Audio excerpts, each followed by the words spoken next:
It coast a silver पैनी said क्रिक। तो क्रिक कहता है कि एक सिल्वर पैनी लगेगी इसके लिए। I can't give you the spell but I will use it myself for you and make the sea come back again. कहते हैं कि मैं ये स्पेल तुम्हें दे तो नहीं सकता बट मैं ये स्पेल खुद यूज़ करूँगा और समुंदर जो है वो वापस तुम्हारे पास आ जाएगा। और right said Moon Eye handing Crick a silver penny. तो वो सिल्वर पैनी एक क्रिक को देते हुए कहता है कि ठीक है तुम इसे कर दो। Make it come back now it will be lovely to hear it's going विशा विशा विशा नियर माई डोर अगेन।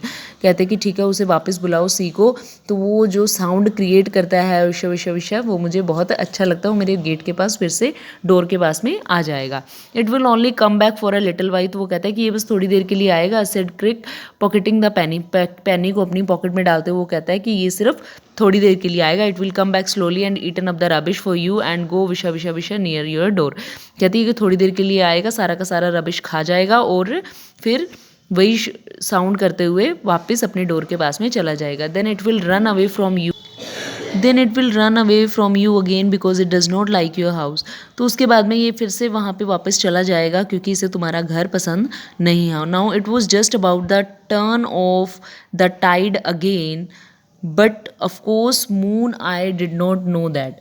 तो अब ये उसकी टर्न थी बट मून आई को इसके बारे में कुछ नहीं पता था। He watched Crick make a big circle of the sand and step into the middle of it. उसने देखा कि क्रिक ने एक बहुत बड़ा सा सर्कल बनाया सैंड में और उसके ऊपर जाके बीच में खड़ा हो गया। Then he and Crack joined hands and danced slowly around singing a song that sounded like a lot of nonsense to Moon Eye as indeed he it was. तो उसके बाद में उन्होंने कहा क्रिक और क्रैक ने दोनों ने एक दूसरे का हैंड जॉइन किया और वहाँ पे स्लोली स्लोली डांस करना शुरू किया और एक गाना गाना शुरू किया जो कि बहुत ही वियर्ड था और मून आई को इसके बारे में कुछ भी नहीं पता था। There said Crick at last the sea will slowly come back now go down the edge of it. तो क्रिक ने कहा कि सी धीरे धीरे वापस आ जाएगा। Go down to the edge, edge की तरफ वापस तुम जाओ। And the sea is it creeping up to your toes and beyond them off went Moon Eye wondering why Crick and Crack are laughing. तो कहते कि तुम पीछे हो जाओ, वो आते हुए तुम्हारे टोज के बिल्कुल पास में आ जाएगा और शायद तुमसे थोड़ा तुम्हारे पैरों को बिल्कुल टच करके जाएगा। तो क्रिक और क्रैक तो मून आई को समझ नहीं आ रहा था कि क्रिक और क्रैक क्यों हंस रहे हैं। He ran to the edge, वो एज की तरफ भागा of the sea and stood there for a few minute. और वहाँ पे जाके कुछ देर तक के लिए खड़ा हो गया। The sea ran up to his toes, sea उसके टोज के पास आया and then went back again और वापस चला गया। Next time it ran up a little bit farther. उसके बाद में वो दोबारा जब आया तो वो थोड़ी और आगे आया। The third time it rain big right round his little bare feet. और उसके बाद में जब वो फिर से आया तो थोड़ा सा उसके बेयर फीट्स को टच किया so that he stood in a pool of water, ताकि वो वाटर पूल में जाके खड़ा हो सके।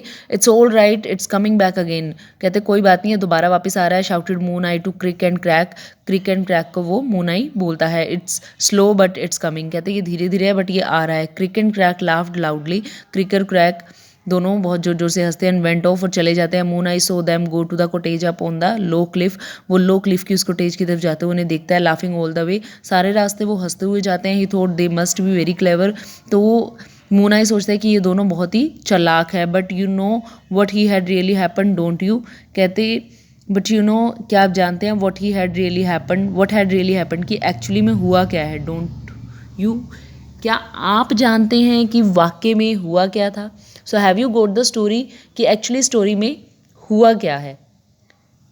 जो मून आई था he was really very innocent child. वो सच में बहुत ही इनोसेंट चाइल्ड था, उसे पता ही नहीं है। जो सी होता है, जो समुंदर होता है, समुंदर की जो वेव्स होती हैं वो हमेशा,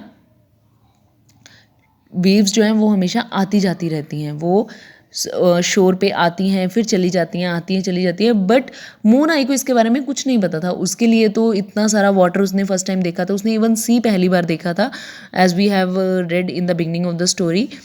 तो इन लोगों ने क्या किया, उसे बेवकूफ़ बनाया।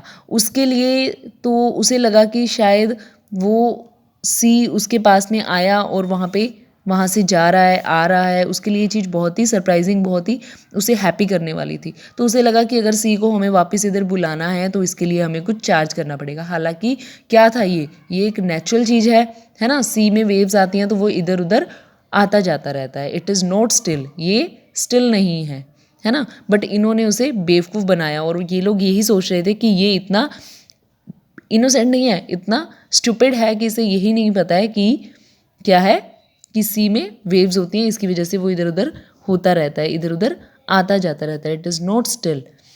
तो so by this way Crick and Crack made him fool, moon eye को उन्होंने इस तरीके से फूल बनाया, ओके, और उससे क्या ले लिया, silver Penney. The chapter is over. Now sending you the bookwork. Okay, complete it. Thank you.